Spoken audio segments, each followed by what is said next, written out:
speaking of the tip of the spear, takeaway number 3, GC, give it to us. Yeah. So, man, I'm so passionate about helping people understand that the best way to win in rental property investing is quite simply doing this model, right? Buying and holding cash flowing rental properties, but doing it next to the next great American downtown. And I've had the opportunity to speak on a few stages recently, and this is a message that nobody else hears. It is something that I think makes all the difference when we're producing a risk-adjusted return on investment. But it's unique. And, you know, I think what you hear, though, is you hear rental property investors talk about this path of progress. And it's one of those terms where I don't know if people really know what they mean by the path of progress, but what I think they mean is that they like this investment. They like investing in a single family rental property, but they're like, you know what? I just want an edge. You know, I want something that's going to give my returns a little juice, you know? A little juice. You know, so they think of things like a next great restaurant opening up or a next great shopping center or a road that is going near their investments or a school system. That, you know, best friends will become mortal enemies over a house in a certain school system, you know? And ultimately what they're trying to do is to create a little bit of a better return on investment and kind of riding a wave that necessarily they didn't force, you know? So that's really what it means. But if we're thinking like that, guys, the best path of progress runs right through the next great American downtown. And this is something that we have collectively been sharing, ever since I could finally let everybody know what we were doing downtown. It was probably about 3 years. 2-3 years now. And I continue to do more and more data and research on this. And it's really wonderful because it continues to reinforce and strengthen our position that this is a unique opportunity to be able to invest in single family rental properties. And it's one that will deliver a better risk adjusted return. So some of the new data that I've been able to uncover is that I've looked at a wider span of revitalized downtown cities. And what I've found is that those cities that have had revitalized downtowns have appreciated 89% more than the average U.S. city since 2005. That number continues to go higher as you expand the data set, is what it feels like, right? Like, I feel like we just started talking Denver, Austin, Tampa. Right? Oh, sorry, it was Denver, Austin, Nashville, and Charlotte was like the original data set. Now, as you like expand it further, it looks like it's even more. Exactly. Right? And it isn't because there's like all these like outliers. It just looks exactly the same. Like you just keep on stacking them, and these like middle ones continue to like look higher and higher as well. And especially when you compare it to the rest of the U.S. that hasn't gone through this transition. Exactly right. And the way that I came up with this list is I looked at those cities that had had the highest growing resident populations living downtown. So it's not just pulling the highest, home price appreciation cities. We're starting with which people are moving downtown the most, which is a sign of a revitalizing downtown. Got it. So just the trend of folks moving downtown when a downtown goes from a 8-hour downtown to a 16-hour downtown, and people don't just show up there to like do their job and leave because they work at a law firm, but they're like choosing to stay there and live and work and play. Exactly. And the effects are pretty clear. If we start to look at downtowns like Nashville and Austin and Tampa, and you compare it even to where Jacksonville was in 2005, it's crazy to see that the home prices in those markets were lower than Jacksonville and lower than the U.S. average back in 2005. But what a difference a market cycle can make. Because now Nashville's home prices went from $147,000 to $467,000 in 2024. Nashville is the single highest appreciating market of any major city in the country over that time span. Austin's not far behind. Tampa has seen significant growth.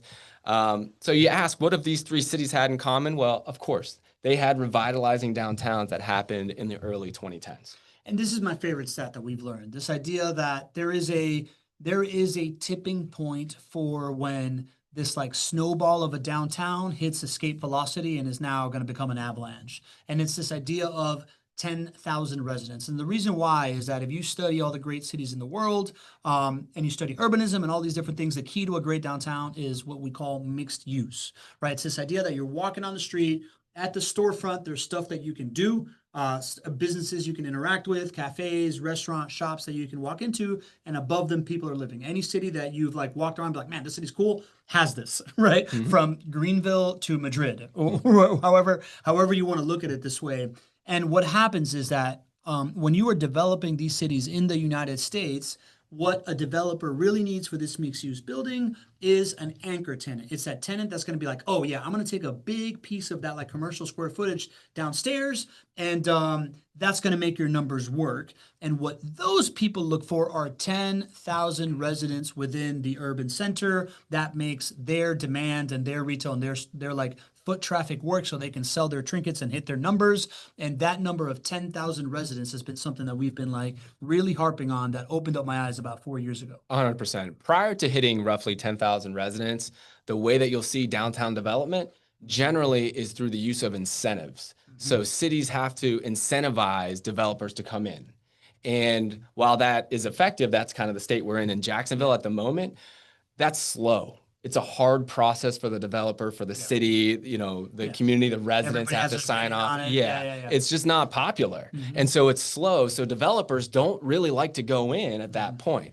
But once you get about 10,000 people living in a downtown, what happens is the numbers start to pencil to where a developer can come in and start to develop, and it doesn't need city incentive dollars for the numbers to work. And once that happens, the switch flips very quickly. And that's why downtowns can seemingly turn overnight and the entire skyline can be changed. Got it. So it's the incentives go away because now the existing demand is there. You don't need to be like, come on, buddy, Exactly. come over here. Like, people are just like, oh yeah, it's there. I'm gonna go get it. Exactly. Right? Exactly. So, our thoughts are that downtown in Jacksonville today is just like Austin. It's just like Nashville in the early 2010s. Within a matter of years, we saw that home prices, rents, and median income skyrocketed there. And we believe that that's going to happen here in Jacksonville. All right, you see, I know you like to compare us to these cities that you travel to and you have takes on. I know these are all my favorite family vacation destinations as well, which is fun. So I did go to Austin here for spring break with my family. But more than that, right? I'm able to see trends. We're able to see trends that are identifying significant growth, significant opportunity to invest. If you could go back 20 years ago and buy properties in Austin, you would have been a very smart investor. If you could have bought properties that produce positive cash flow, you didn't have to take on outsized risk and you were able to get some of these gains, you'd have been a very smart investor. Well, in Austin, about 7,600 residents downtown was the start of rapid growth, because after that happened in 2010, the population basically doubled by 2024. And that's what this looks like. You look from 2012, sparse couple buildings here and there. Here you see a meaty downtown, plenty of density right here in the urban core, and other little pops of density that happen that then get filled in by these other buildings, right? People don't even remember what Austin was like before. That's how quickly it flips. That was the narrative as I was walking downtown, taking some of these walking tours. Let's right? talk about the other city that you've duped your family into going for work reasons. There we go. We actually haven't been to Nashville yet. Pretty much the only one, but what's next? Let me guess where you're going for next spring break. Spring break, let's go. So in Nashville, it was about 7,300 residents was the start of the rapid growth. The success story of downtown Nashville is wide known, and the numbers are even more staggering. So after reaching 7,300 residents living downtown in 2013, the downtown Nashville population grew 174% to now about 20,000 people living in downtown Nashville in 2024. And this is the visual of that. Again, a couple buildings here and there to filled in urban core, other corners happening that like look filled, and then everything filling in between. We show this stuff because there is nothing more powerful than a before and after, and living in a before and being conscious of a before, right? Like I've always kind of like thought that it's like everybody can see a before and after picture, but but nobody knows when they're in the before. Right. What we are saying right now is that Jacksonville is in the before. And the numbers support that, right? So Jacksonville has about 7,600 residents, that same kind of magic number there. And our resident population has grown 47% in the last 6 years. And that's before a lot of what I'm going to share with you has actually come online. Our population is expected to grow in a very similar capacity to Nashville. And expected to grow 135% by the year 2030. It's a big growth, and these are the signs of growth. It's shovels in the ground, it's permits approved, it's all these different things. And if we're going to compare this to these like before and after pictures, right? Like there is a density here that's already happening. And then there is three really, really big projects that we talk a lot about. One is billionaire Shad Khan and what he's doing with this like stadium of the future and the sports and entertainment district, along with these shipyards and a Four Season. That's going to be like a big cluster. That's going to be a big density.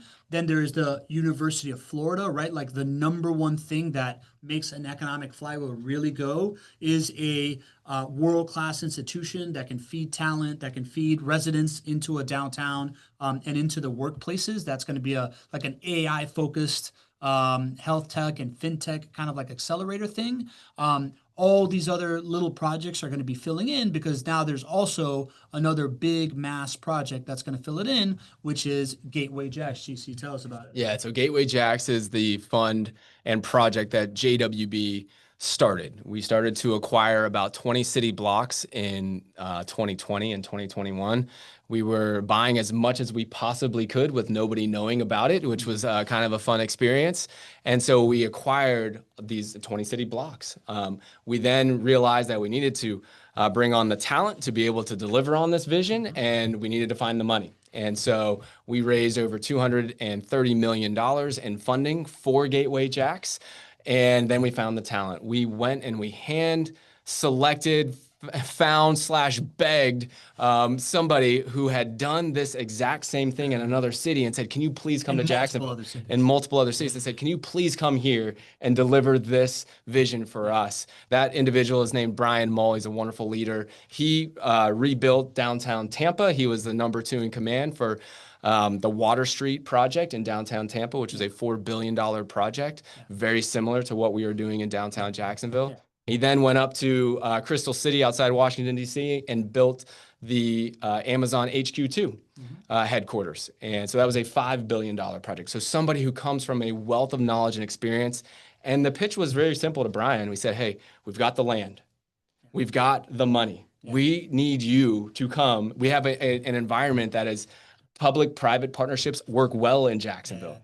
Can you come here and do this? Another billionaire right down the street doing it that's going to also validate the project. You got the thirst for the people that have been wanting this for a really, really long time, right? Exactly. Like, how many city blocks is Pearl Street District? It's like, what is it, like 4 by 5, something like that? Well, yes. Over time, it's going to be a $2 billion development that's going to span about 25 city blocks. 25 city blocks, right? So this is what Water Street Tampa that I just recently experienced. This like mixed use development that just shows up over these like grid of blocks. It just creates a place where everybody gets to hang out. I just saw it in Tampa. I saw it in Miami, just starting to happen in like 2000. I promise you I'll bring up Miami. 2009, 2010. We all know what's happened then. And again, that's the after. We've experienced the after, but here we get to see the before, knowing that the after was coming. This was the before here, GC. Yeah, and the cool thing is, now I wanted to share this update with you because for those of you who came to Summit, you got to see that buildings are coming out of the ground right now. Not everybody got to come though. So I wanted to share some before and during project pictures with you, right? This is right next to one of JWB's buildings. This is the first building that we wanted to come out of the ground with as part of the Gateway Jax project, the Pearl Square project. So that's before. This is what it looks like here pretty recently. We broke ground in October of 2024. This is what it will look like towards the end of this year, next year timeframe. So this is happening right now. This is another parking lot that Gateway Jax owns, and this is what it will look like. And guys, this is happening right now. We broke ground on our first building in October of last year. We broke ground on our second building about 3 weeks ago. Yeah, and by the way, this exact streetscape is exactly what I saw in Water Street, Tampa, right? It's like people walking their dogs, attractive people like having al fresco dining on the streets, right? Like somebody like a working out above it. Like everything is one-to-one, kind of like what we've seen. This is another piece right here. Exactly. We own this parking garage in Gateway Jax, but it's pretty ugly right now. We're going to make this, we're going to bring all of the elements that make people want to spend time here. So eating, working out, playing, right? We're going to, this is happening this year and next year here at Pearl Square. These are all the afters right here. So this is what it will look like. And for those who want to come down to Summit next year, it's going to be even more fun. Every year we get to go and take a look at this because this is going to be such a big catalyst for a better risk-adjusted return on investment for our clients. Here's the aerial of before of what the Gateway Jax area currently looks like / did look like. And this is what it will look like when fully built out. And anonymous attendee is saying, wait, so are you suggesting to invest in downtown projects on 10K downtown cities, GC? You want to clarify that? I am not. I am not. What I'm sharing with you is the greatest catalyst for the best risk-adjusted returns that you can find. So as you probably know, I believe in following the same beautiful model of investing in single-family rental properties. But what we know is that if you invest in and around the next great American downtown, you can kind of ride that wave of kind of forced equity, forced appreciation that you didn't have to do anything with. And when we know what the next great American downtown will look like, when we see these leading indicators, our message is that you should continue with the same beautiful model of investing in single family rental properties, but just do it around the next great American downtown. So this is a great slide. You know, JWB turnkey properties are all within about 10 miles of downtown Jacksonville. And if you go to Nashville and if you go to Austin, and you look at the home price appreciation that has happened within 10 miles of that downtown and the rent price appreciation, the median income, you now have a way to get better than average returns, outsized gains without taking on more risk. Because if you do go downtown and you start to buy downtown buildings, it is a whole different risk profile and one that most of our clients do not have any appetite for. Yeah, makes sense. You know, the idea of owning the experience yourself, right? Like going in on one of these like big like $10 million buildings or whatever, you're just part of like a group of people. Whereas like this like perfect level of balance of I get the same upside, I get the same leverage, I get the same exposure to all this stuff, but I own my little house that I can do whatever I want with, and I don't have to like talk a general partner into convincing a whole bunch of limited partners to do a whole bunch of other stuff. Right. It just creates another level of control over your own destiny and your own outcome that's unique to this idea that, you know, JWB manages it for you, but it's all yours. It's 100% yours. 100%. It's the same risk mitigated asset, the same control that you have by owning these beautiful single family rental properties. You have that edge now, Yeah. which is provided by Downtown Jacksonville. So that's really what we believe. We think if you could go back to Nashville or Austin in the early 2010s and you could buy this beautiful single family assets that produce positive cash flow each month, you don't have to take a lot of risk. But you could get the home price appreciation and rent price appreciation that they received then. You'd buy as many as you could. You'd be the smartest person in the room because Nashville had the highest home price appreciation since then. Yeah.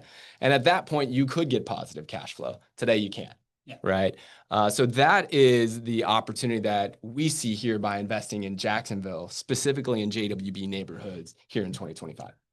I love it, man. So the average investor is thinking, hey, where can I find a house next to like a great school district or shopping center? Then now your average investor is thinking, how can I buy into the next market that's going to be a supernova, like, you know, like Phoenix, where this downtown economic flywheel is going to like affect everything, and you're going to do really, really well over the next 10 years. Yeah, I mean, I think it's even bigger than that. I think the average investor is probably going to wait until interest rates come down. They're going to wait until home sales go up, and they're going to wait until the media says it's a good time to buy. Yeah. And then and only then will they act. And it'll be too late. You will have received your returns on investment will be a lot lower than what they could be today because you'll be late to the game. I think a not your average investor is going to use data and perspective in a different way.